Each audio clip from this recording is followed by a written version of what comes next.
the magic of this event, apart from the players themselves, were the strengths of the players always being close, even in the opening matches. Anything can happen in any match, and so we were on the edge of our seats essentially every single match. Yes, that's the case. And I mean, all credit should go to Nihal because in the first match against Andrew Tank, he looked very mighty. Then Mm-hmm. against Anton Smirnov, we were like, wait, this guy is actually very beatable. And he was losing in the 5 minute portion to Smirnov. He was even losing after the end of the 3 minute, if I'm not mistaken, to Smirnov. And then the Mm-hmm. bullet is where he decided to, that was the time to shine.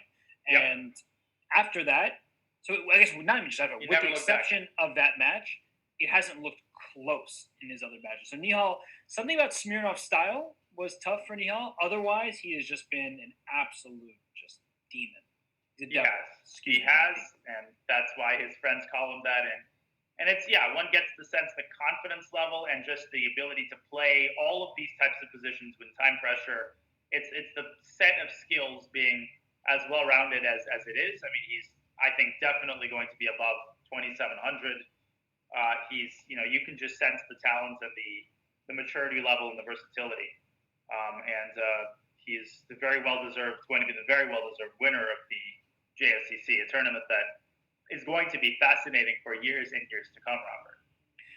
And with the addition of the 4 qualifiers from the Speeches Championship Grand Prix and Vladimir Fedoseev getting second place in the Super Swiss, but because Hikaru Nakamura is already qualified, we have some players who, in that ballpark of Nihal Sarin, right? The very strong players who may not be 2750 plus FIDE. So I'm very curious who Nihal's first round matchup will be because some players are more difficult than others, especially stylistically.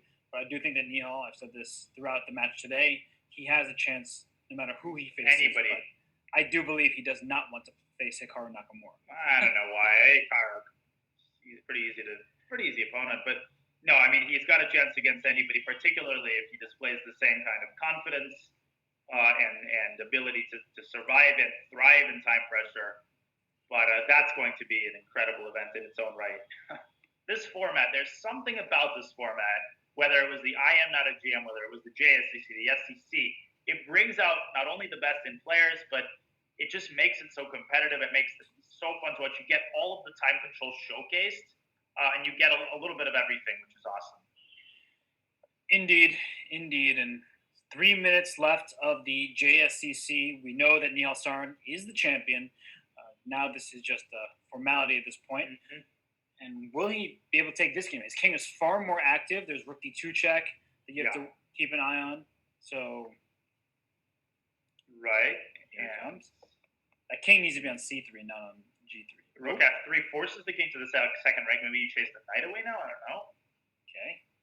Knight D7, hitting B6, but the rook comes back in defense. Despite the symmetrical pawn structure, it's a very unbalanced position. The fact that Black's king is so far away really hurts him in relation to the pawns, but he chases the knight away. Look at the position of the knights now, the dancing.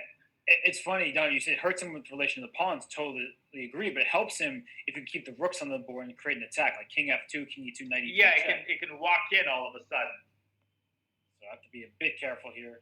And here comes that king. And White's king inches further into its little cave there on A3, but that's going to be smoked out with a knight, so he comes back, Rook E6, again, the dance. Knight E3, and you called it King E2. That's going to happen. Uh-oh. And all of a sudden, the attack is going to be made. It could be a quick mating net, but King E2 is Rook H2 check, so you get away with that. And so Alexei finding ways, King E2 now sliding the king at Rook H6 out of play. Rook D1 coming. Here we go. Yeah, here's Rook D1. That's exactly what you called. But where exactly is the Knight D1, Knight C3? Yeah, Rook D8, Okay, so I don't know where that came from. Well, Knight D1, it's still going to be made. King C2, King B1, and Knight E3. Oh my gosh, King B1. There's mate. Oh, but B4. Knight E3 is just amazing. Oh my gosh, you Knight F1, Knight D2 mate. Knight F1, Knight D2's mate.